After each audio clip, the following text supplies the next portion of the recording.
All right, last week I talked about the Sinclair method and approaching the kind of getting over your mental disorder of substance or alcohol abuse, pretty much from like a disease standpoint, pretty much medicating it with the Sinclair method. So this week I'm going to actually get back into like smart recovery and come at it from an angle of like a behavior aspect. So like it stated in the last video with the Sinclair method, it tends to like like I said, okay, so like your mental disorder like of substance and or alcohol abuse is like a disease. Okay, so let's medicate it, sort of like diabetes or heart disease. With smart recovery, it takes a look at like the aspects of like behavior and everything. So now you could next week I'll probably get into the concept of using both together and everything. Now you can use each separately. Now I do have a bunch of videos early on that like you can see that where I go over all the information like for smart recovery, like in the handbook that you can get, like all the chapters and everything. So it gives you like in a sense psychological tools and stuff like a CBT, which is cognitive behavioral therapy, and then like a REBT, like rational emotional behavioral therapy, as tools like, oh hey, look, this is like a behavior, let's start attacking it and like start looking at your habits, your behaviors, and let's take this approach. So now if you go to like smartrecovery.org, so there you go, .org, you know it's a decent like website. So like going down, like when you go onto that website and everything, and you can look down, like I'm going to basically touch upon like the tabs and stuff that you can get into and everything. So going right down, like writing stuff down, going right down the list that they have, like they have the cost benefit analysis, the CBA. So you look at it and like think of it as like a cost, like a cost analysis. Okay, I go out and drink and get drunk and everything. What's the cost of doing that versus like versus not getting drunk? And okay, I go out and drink, and then I'm hungover the next day, and then like my work performance, I'm kind of sluggish and tired and like a hungover, and I don't do as good, I don't perform as well. Versus, oh hey, I don't go out to drink, I'm much more clear-headed, I'm not hungover, my performance is at least at par with what it's been before. So, and then of course it's also like on the weekend. Okay, so I'm hungover, like lethargic, and like, oh, it's the weekend, so like getting into like the idea of like, oh, it's the weekend, I don't have to do jack shit and everything. Versus like, okay, so we look at the cost analysis, like, okay, so I'm basically setting myself up for failure by doing that. Or like I don't get drunk, okay, I'm starting to set myself up for success because I start to get into the behavior and the mindset and the habits of, oh, okay, so I just got all this done, all right, now it's the weekend, what can I get done this weekend and everything that can set me up for future success, maybe for during next week and everything.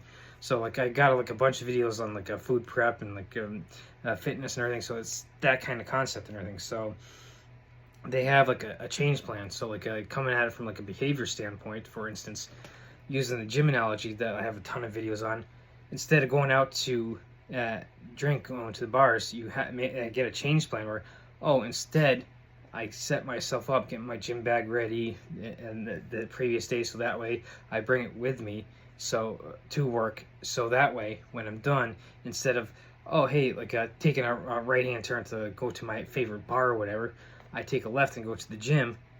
So we do that change plan, so like we're changing behavior, changing habits. So then it gets into like the values. Okay, like the question, what do I put values on? Okay, put value on like maybe my health, my relationships, like my finances with my job. Okay, and then like maybe like I put value. Okay, I'll bring in my kids and everything. So that like and you'll see that like very rarely, if ever, you're going to put value on like your drinking habit.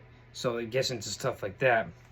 So then the next tab is all about like dispute and unhelpful beliefs, and so this is where like it kind of like veers away from AA, because the AA is big on like, oh hey, look, you're completely powerless, you're completely hopeless, and you're completely worthless because that's what you are, you're just a worthless alcoholic.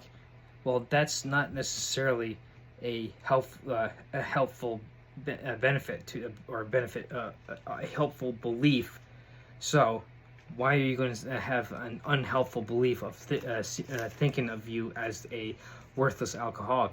Then you got to then peel back and be like, that's not necessarily a realistic interpretation of me. So by getting into a helpful belief, oh hey, look at all the roles that I play. Like, okay, I'm a parent, I'm a coworker, I'm a brother, sister, father, mother, like a gym partner, whatever role you can sit there and look at, like, and say, oh hey, look, these are the ways that like I am actually unhelpful. So you're disputing those unhelpful beliefs on like, oh, I'm a total worthless parent, or I'm a total worthless uncle or aunt, or like I'm a total worthless coworker, or like I'm totally worthless in any aspect.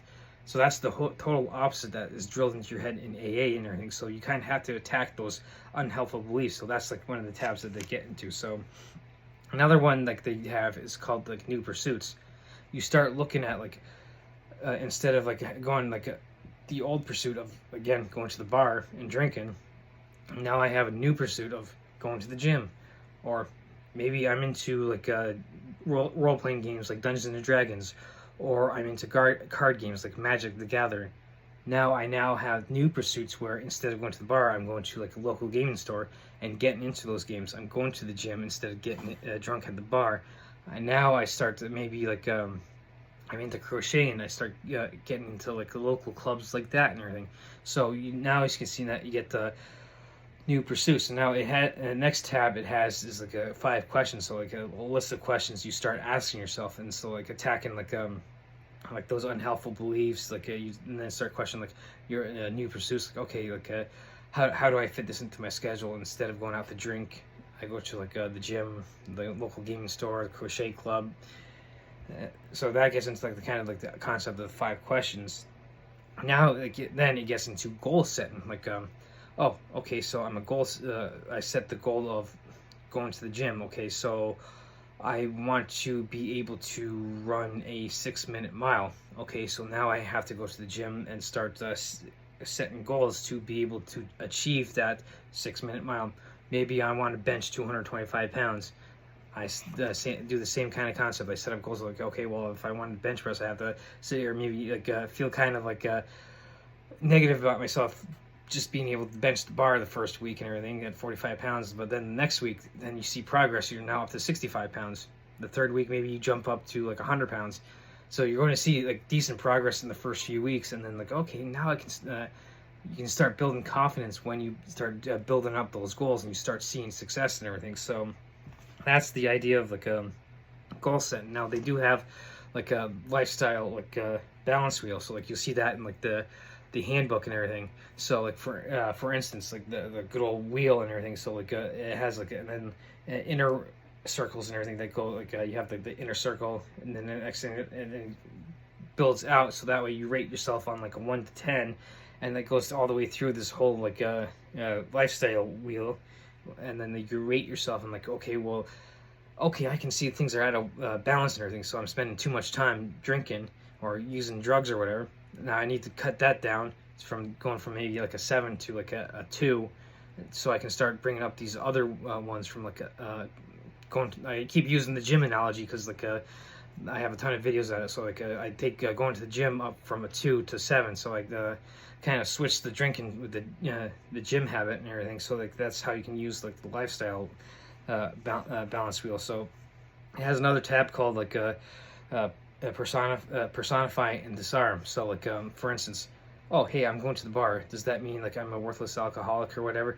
No, it just means I have a problem that I need to fix. And so you disarm that. You disarm the idea that you're totally worthless, and like, oh no, I'm not worthless. I have a problem that I need to get fixed.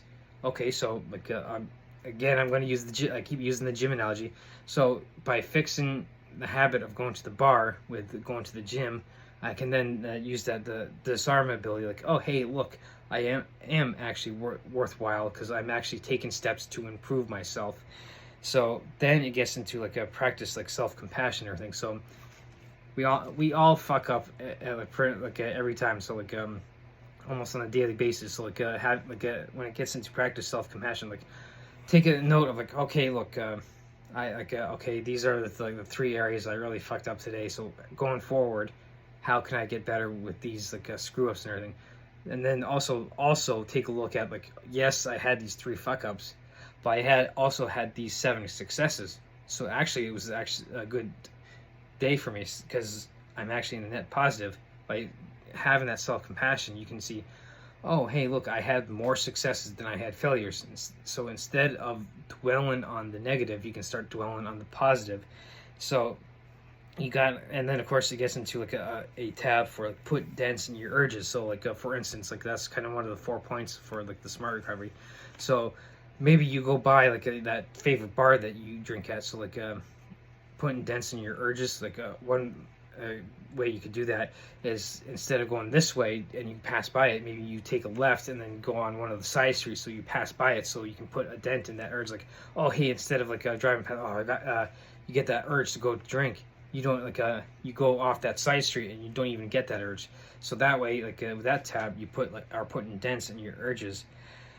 So then what, like, one of the last tabs that they have is, like, setting healthy boundaries. So like, this pretty much means, like, you have to, like, find ways to, like, when some, like, saying no. Like, for instance, like, setting those boundaries, like, if work wants you to work all the time, like, 12, 14, 16-hour days, and that gives you no time to spend with your family, you got to say no. Hey, I am able to do 10 hours, so that way I can spend my time with my family.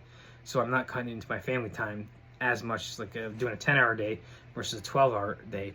So this is where something like the example of saying no, I can't do that, comes into, like, setting those healthy boundaries as an example. And like, the last tab they have is the urge log. So like, you can sit here and, like, you keep tabs, like, oh, hey, and then kind of, like, showcases the pattern.